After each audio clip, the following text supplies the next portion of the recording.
The work of designing the curriculum for Third World Studies began well before the settlement of the strike.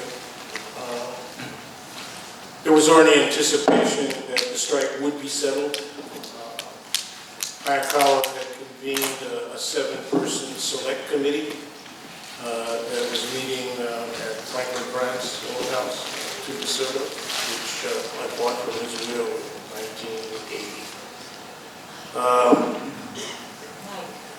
Third worldism, self-determination, and justice were major elements of the perspective that students were using to construct this new curriculum. Never happened before. As we were looking through existing material, what we discovered was everything was colonial. What material was available, particularly on former colonies of the First and Second Worlds, was horribly racist in most elements. And we ended up having to, as one of my colleagues, Jeff Chan, said, when students asked, how'd you do it when there was such a paucity of material? He said, well, we made a lot of it up. And it's true. He was saying it somewhat jocularly, right, jokingly. But the reality is, we did make it up. But we made it up on sound understanding of the reality of history and our own experience. It was difficult to do. It was very difficult to do. So keep in mind, we were your age when we were doing that.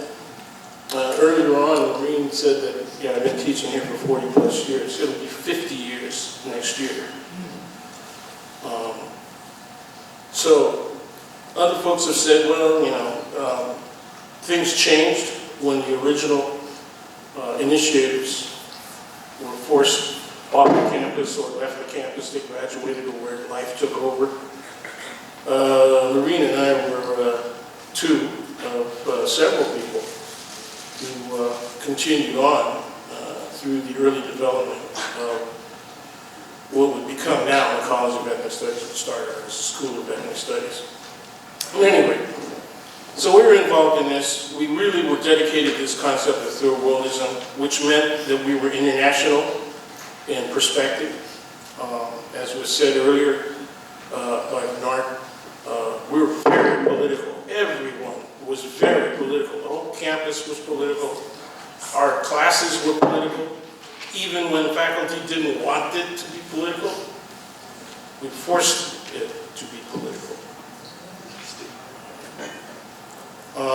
We suffered because of that. Some faculty would flunk us outright if we were known as strikers. Outright. Right. And anyway, we started what has become the School of Ethnic Studies. Now I know that Steve, among others, is going to talk about some of the structural issues that have made the criticisms of the condition of Africana studies and criticisms that you've also heard of the condition of Latinx studies, which made them actually apt criticism.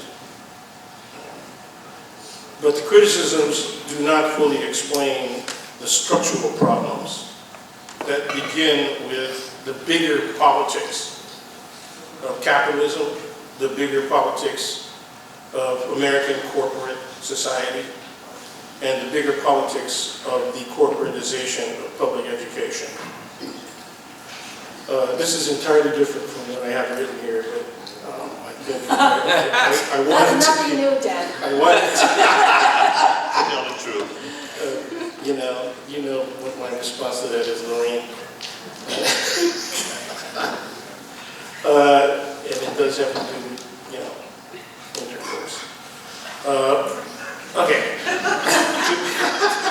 To paraphrase Jim Hirabayashi, Professor James A. Hirabayashi was not just a supporter of the strike, and he didn't just walk the picket lines and all the rest of that stuff. He was politically and philosophically committed to the concept of third-worldism.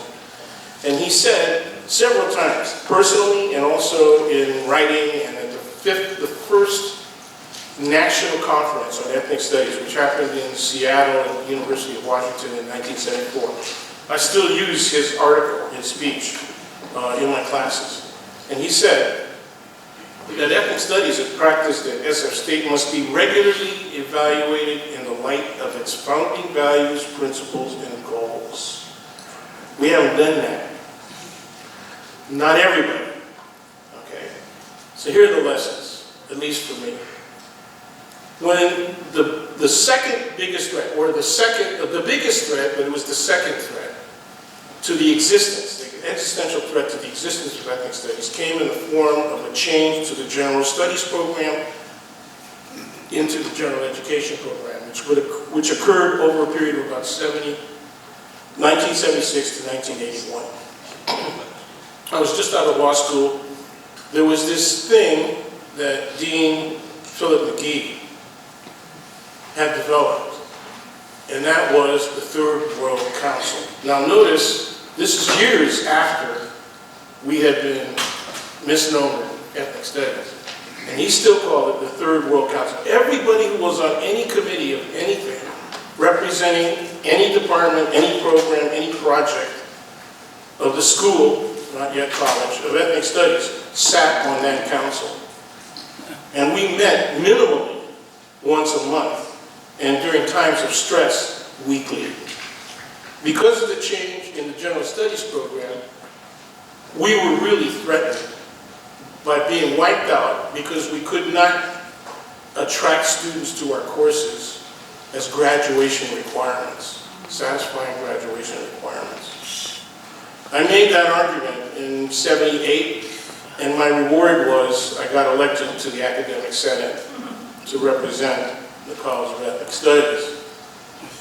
Within 3 years, because of the existence of the Third World Council and the continuous interaction among and between all of the departments, the original departments of now the College of Ethnic Studies, we were able to gain full participation in the general education program that was established in '80 and '81.